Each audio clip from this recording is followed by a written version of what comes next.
Hey, sleep deprived, what's up? It's the Culture Detective here investigating your favorite movies, and today I'm going to be doing a quick movie review on a movie that I watched last night, 3 a.m. in the morning. I watched from 3 a.m. to 5 a.m., and that is Mother or Mado, written and directed by the one and only Korean director Bong Joon-ho. And yeah. So before Mado, actually, I've only watched two Bong Joon-ho movies. The first of which is Parasite, Gisaeng-chung, released in 2019. I also watched it in 2019 in the cinemas, and obviously this is a masterpiece. And yeah, this has become one of my favorite movies of all times, but also one of the favorite movies of the people around the world, including outside of South Korea, which is absolutely insane because Korean cinema has never gotten so much attention before. It won Best Picture, it has garnished a lot of praise, and Bong Joon-ho has become a bit of a Korean legend among more Western film lovers and cinephiles alike. So obviously Parasite is a game changer, a history alterer, and is one of the most important things to ever come out in the last decade or so.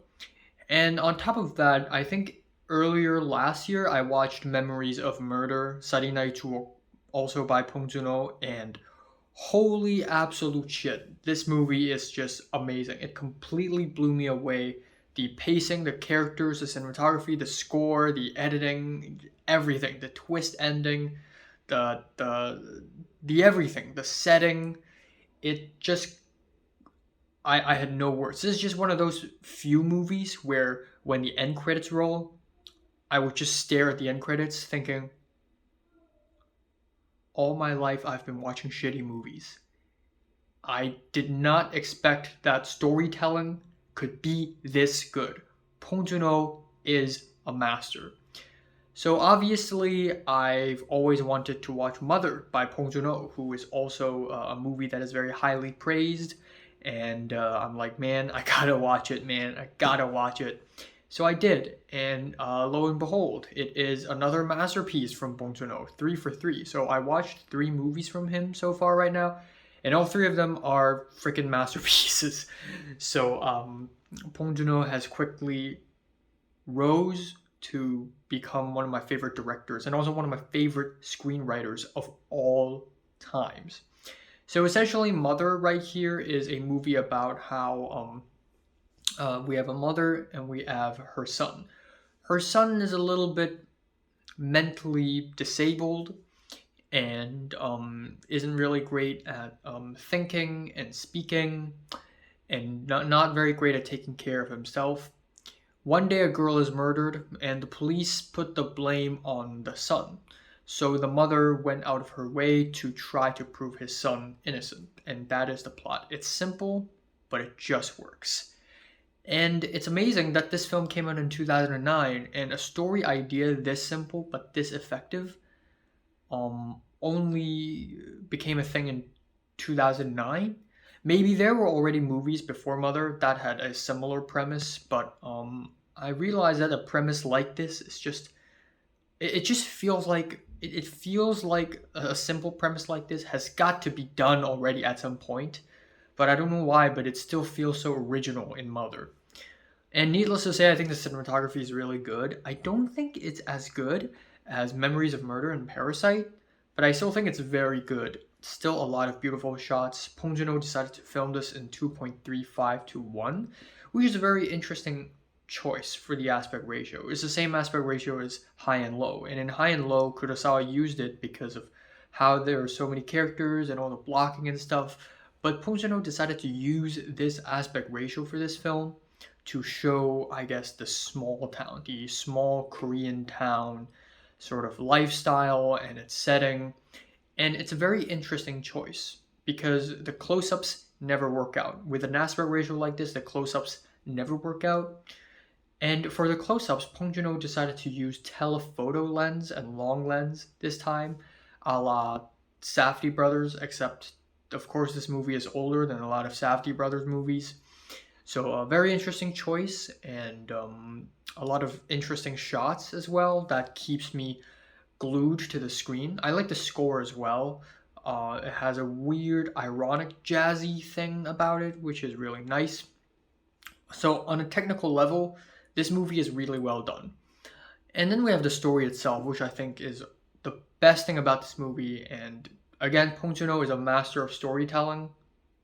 That that goes without saying. This movie is actually hilarious.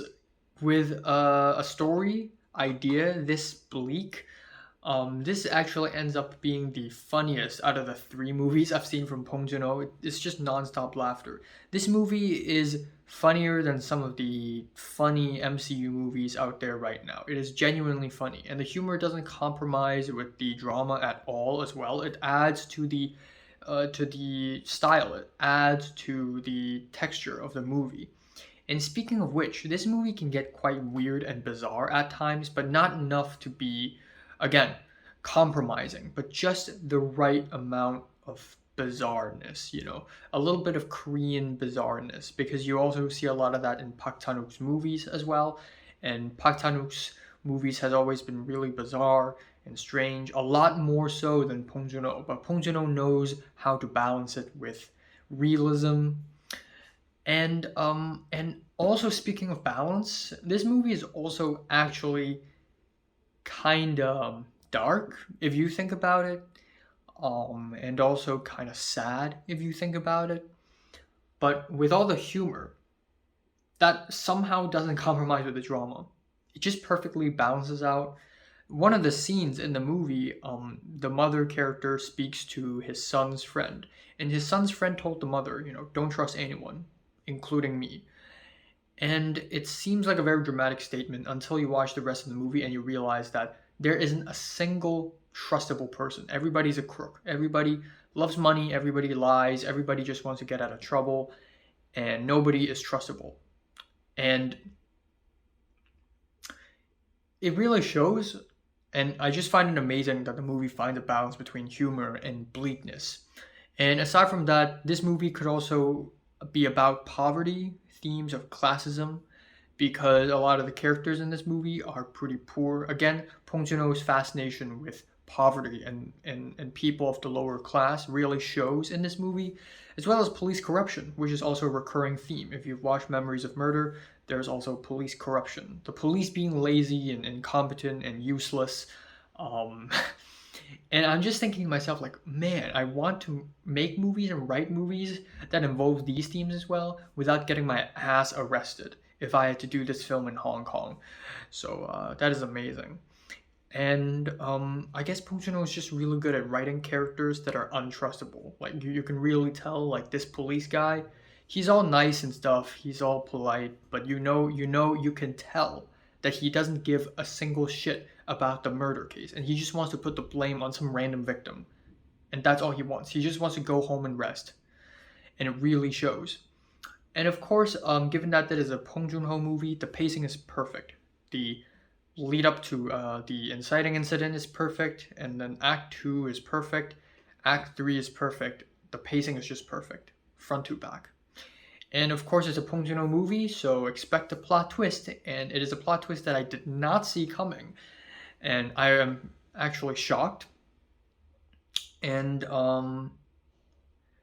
yeah, just a fantastic ending. I'm not gonna spoil it, but whoo, Bong Joon-ho is just full of surprises.